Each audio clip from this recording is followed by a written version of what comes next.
The London Top Show is brought to you by My Store app. Cooker की अगली सीटी से पहले ना ये ढाबा ऑनलाइन कर देना है।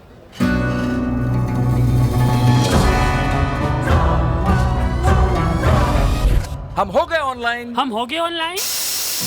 आ गया है माई स्टोर ऐप। ये किसी भी स्टोर को ऑनलाइन करे सिर्फ 15 सेकंड में। माई स्टोर, अब हर स्टोर ऑनलाइन।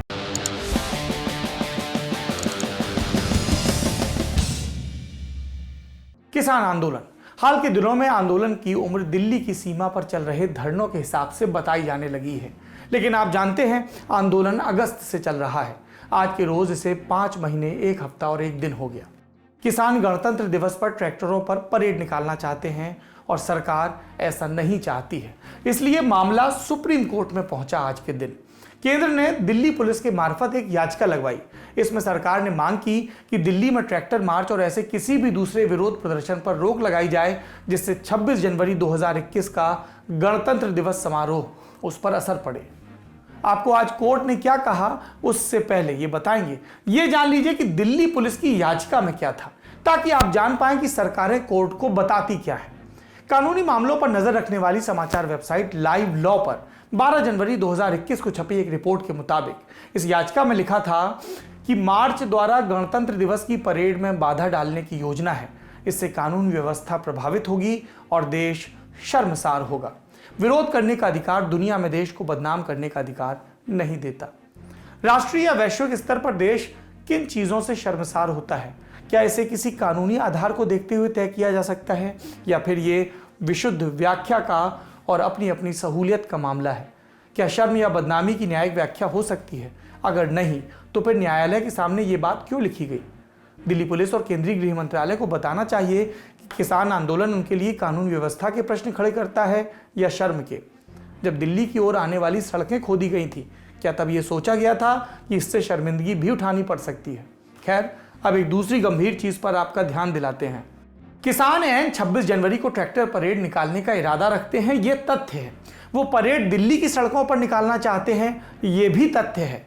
लेकिन वो गणतंत्र दिवस की परेड में बाधा डालकर देश को शर्मिंदा करने के मकसद से मार्च निकाल रहे हैं, ये जाने किसकी कल्पना की उपज थी। गणतंत्र दिवस की परेड राजपथ पर होती है। परेड स्थल पर चारों तरफ कई स्तरों का सुरक्षा घेरा होता है। केंद्रीय गृह मंत्रालय के साथ साथ रक्षा मंत्रालय और दूसरी एजेंसियां सुरक्षा पर नजर रखती हैं, क्योंकि गणतंत्र दिवस प्राइमरली रक्षा मंत्रालय का कार्यक्रम होता है। हजारों की संख्या में जवान तैनात होते हैं। यहां तक कि दिल्ली के आसमान में उस वक्त उड़ानों पर प्रतिबंध लगा होता है। तो गणतंत्र दिवस की परेड में दखल देना तो दूर, उसे प्रभावित करना भी बहुत मुश्किल है।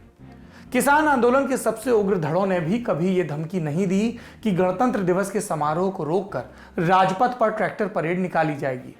हालांकि भारतीय किसान यूनियन के प्रवक्ता राकेश टिकैत को जरूर 2 मौकों पर यह कहते सुना गया कि वो राजपथ जाना चाहते हैं, लेकिन आपको उनकी बात सुनकर हिसाब लगाना चाहिए कि वो परेड में शामिल होने की बात कर रहे हैं या उसमें बाधा डालने की। तो आप 26 जनवरी की ट्रैक्टर रैली को लेकर के बहुत सारे कयास भी लगाए जा रहे हैं कि क्या 26 जनवरी को ट्रैक्टर रैली होगी, नहीं होगी? नहीं, आप बिगाड़ने के लिए, माहौल बिगाड़ने के लिए कर रहे हैं। ऐसे कौन बिगाड़ने के लिए? क्यों हम माहौल बिगाड़ रहे देश का?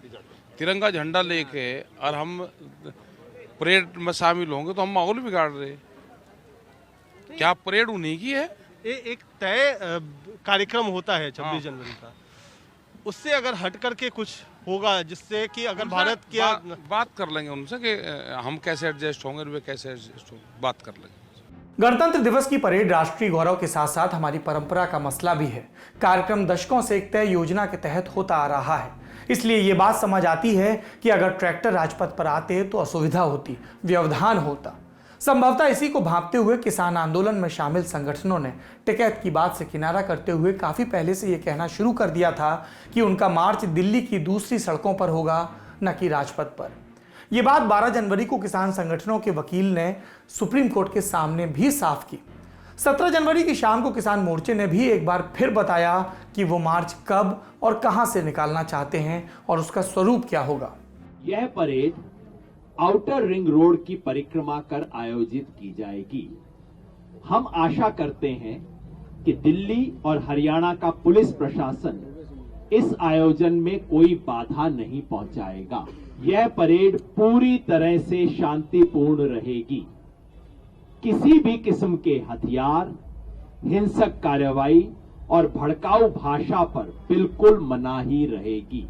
इन सब के बाद आता है आज का दिन यानी कि 18 जनवरी। सुप्रीम कोर्ट में भारत के प्रधान न्यायाधीश एस.ए. बोबडे ने दिल्ली पुलिस की याचिका पर फैसला देते हुए कहा कि राष्ट्रीय राजधानी में किसे प्रवेश मिले और किसे नहीं, ये कानून व्यवस्था से जुड़ा प्रश्न है। इस मसले पर विचार करने का अधिकार दिल्ली पुलिस को है, क्योंकि वो फर्स्ट अथॉरिटी है, न कि अदालत को। अदालत ने दिल्ली पुलिस और केंद्र की तरफ से पेश हुए अटॉर्नी जनरल के वेणुगोपाल से कहा, आप कानून के तहत मिली सभी शक्तियों का प्रयोग करने के लिए स्वतंत्र हैं। मतलब सुप्रीम कोर्ट ने यह माना कि ट्रैक्टर मार्च को दिल्ली में प्रवेश देने या न देने पर आखिरी फैसला दिल्ली पुलिस और केंद्रीय गृह मंत्रालय को लेना है। अदालत इस मसले पर 20 जनवरी को भी सुनवाई करेगी। इस रोज किसान संगठनों की उस याचिका पर सुनवाई होगी जिसमें किसान आंदोलन पर सुप्रीम कोर्ट द्वारा बनाई गई कमेटी को भंग करके नई कमेटी बनाने की मांग है। इस बाबत भारतीय किसान यूनियन लोक शक्ति ने अर्जी दाखिल की है। यानी गेंद अब फिर से सरकार के पाले में आ गई है। आप भी सोचते होंगे कि यार ये पाले और गेंद वाली लाइन घिस गई, लेकिन लल्लन टॉप की जबान नहीं घिसी। तो हम बताते हैं कि गेंद और पाले वाली बात आज कहां से आई। 18 जनवरी को छपी लाइव लॉ की रिपोर्ट बताती है कि जब अदालत ने अपनी राय साफ की, तब अटॉर्नी जनरल के वेणुगोपाल ने अदालत से कहा, आप इसी बात को लेकर आदेश पारित कर दें तो हमारे हाथ मजबूत हो जाएं। इस पर भारत के प्रधान न्यायाधीश ने वेणुगोपाल से पूछा कि क्या भारत संघ ये चाहता है कि अदालत ये कहे कि उसके पास कानून के तहत शक्तियां हैं। मतलब अदालत ये कह रही थी कि आपके पास शक्तियां तो हैं ही, फिर आप वही बात हमसे क्यों लिखवाना चाहते हैं। इस पर वेणुगोपाल ने कहा कि हम एक असाधारण परिस्थिति में हैं। कोर्ट की राय साफ हो जाने के बाद सीजीआई और अटॉर्नी जनरल के बीच की इस बातचीत पर आप गौर करें तो गेंद और पाले वाली बात समझ जाएंगे। सरकार ये तो चाहती है कि किसान 26 जनवरी के दिन दिल्ली में ट्रैक्टर लेकर ना आए, लेकिन वो इसकी जिम्मेदारी लेने से कतरा रही है। अब सुप्रीम कोर्ट की बात हो गई, किसान आंदोलन की कुछ भीतरी हलचलें भी जान लेते हैं। आज खबर आई कि हरियाणा से भारतीय किसान यूनियन चढ़ूड़ी के नेता गुरनाम सिंह चढ़ूनी को संयुक्त किसान मोर्चा से निकाल दिया गया। किसान संयुक्त मोर्चा किसान आंदोलन का नेतृत्व कर रहे किसान संगठनों का मोर्चा है, समूह है। यह भी खबर आई पहले कि चढ़ूड़ी के खिलाफ जांच के लिए कमेटी का गठन हो गया।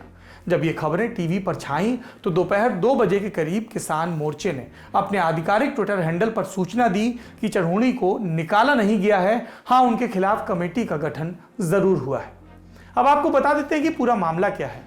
किसान नेता शिव कुमार कक्का के मुताबिक गुरनाम सिंह पिछले कुछ दिनों से विपक्षी पार्टियों के साथ दिल्ली के मावलंकर हॉल में मुलाकात कर रहे थे, उनकी बैठकों में शामिल हो रहे थे, जबकि किसान मोर्चे की बैठक से लगातार नदारद थे।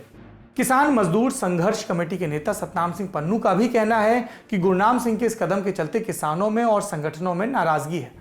किसान आंदोलन अब तक राजनीतिक दलों को अपने मंचों पर चढ़ने देने को लेकर बहुत संवेदनशील रहा है।